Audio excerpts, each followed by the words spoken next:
इतिहास के पन्नों को जब हम पलटते हैं तो कई वीर राजा महाराजाओं का जिक्र होता है। कई खूबसूरत और वीरांगना महिलाओं के बारे में पता चलता है। आज हम जिस राजकुमारी के बारे में बात करने जा रहे हैं उसे विश्व के सबसे सुंदर महारानी का खिताब प्राप्त हुआ था। हम यहाँ मिस्र की राजकुमारी क्लियोपैट्रा की बात कर रहे हैं, जिन्हें सुंदरता का देवी भी कहा जाता था। कहा जाता है कि अपनी खूबसूरती और दिलकश अदाओं से वो किसी को भी अपना दीवाना बना सकती थी, लेकिन मान्यता यह भी है कि क्लियोपैट्रा असल में इतनी दिलकश नहीं थी। चलिए जानते हैं रानी क्लियोपैट्रा के संबंध में कुछ दिलचस्प तथ्य।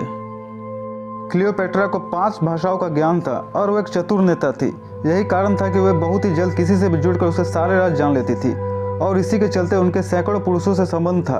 अपने शासन और अपने अस्तित्व को बचाने के लिए क्लियोपैट्रा को क्या कुछ नहीं करना पड़ा, यह बहुत ही रोचक है। कहते हैं कि क्लियोपैट्रा ने 51 ईसा पूर्व से 30 ईसा पूर्व तक मिस्र पर शासन किया। वह मिस्र पर शासन करने वाली अंतिम फराव थी। वह अफ्रीकी, कॉकेशियस या यूनानी थी, इस पर आज भी शोध जारी है। 30 ईसा पूर्व में अलेक्जेंड्रिया और मिस्र में क्लियोपैट्रा से खूबसूरत त्वचा किसी भी महिला की नहीं थी। अपनी त्वचा की खूबसूरती के लिए क्लियोपैट्रा हर रोज पानी की जगह गधी के दूध से नहाती थी। एक स्नान के लिए भरपूर दूध जुटाने के लिए 700 गधियों की जरूरत पड़ती थी। क्लियोपैट्रा खूबसूरती के लिए वैज्ञानिक बन गई थी। खूबसूरती को जब क्लियोपैट्रा ने अपनी ताकत मान लिया, वो सिर्फ गधी के दूध से स्नान करने तक ही नहीं रुकी। झुर्रियाँ हटाने के लिए उसने मगरमच्छ का मल भी अपनी त्वचा पर लगाना शुरू किया। शायद इस बदबू को दूर करने के लिए उसका रुझान परफ्यूम की ओर बढ़ा।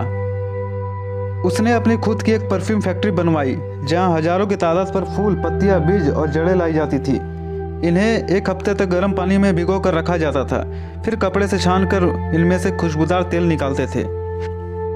क्लियोपैट्रा का प्रेमी जूलियस सीजर गंजा हो रहा था। उसके बालों को बचाने के लिए क्लियोपैट्रा ने एक नया इलाज खोजा। उसने घोड़े के दांतों को पीसकर उनमें से हिरण की हड्डी के अंदर मौजूद मेरू मिलाकर वो जूलियस सीजर के बालों में लगाती थी, लेकिन इसका जब कोई फायदा नहीं हुआ, क्लियोपैट्रा ने सीजर को छोड़ दिया और फिर मार्क एंथोनी से रिश्ते की शुरुआत की। अपनी आंखों को खूबसूरत रंग देने के लिए क्लियोपैट्रा कॉपर मेलाकाइट और काला लेड सल्फाइड आंखों में लगाती थी। यानी आज के कॉस्मेटिक उत्पादों के जनक कहीं न कहीं रोम की रानी क्लियोपैट्रा ही थी।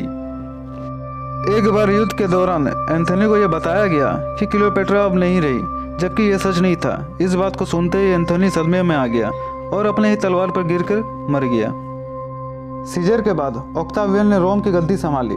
ऑक्टावियन चतुर था, उसे फंसाना क्लियोपैट्रा के लिए बस में नहीं था।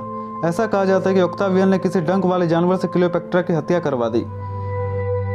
इस तरह से 30 ईसा पूर्व में क्लियोपैट्रा इस दुनिया को छोड़कर चली गई और मिस्र पर रोमनों का अधिकार हो गया। हालांकि उनके मृत्यु के विषय में तरह तरह की बातें कही गई है। अब वास्तव में क्या सच है, इसे दावे के साथ बताया नहीं जा सकता। तो ये थी क्लियोपैट्रा से जुड़ी कुछ रोचक तथ्य। अगर वीडियो पसंद आए तो लाइक और सब्सक्राइब जरूर कीजिएगा और साथ ही शेयर कीजिएगा। धन्यवाद।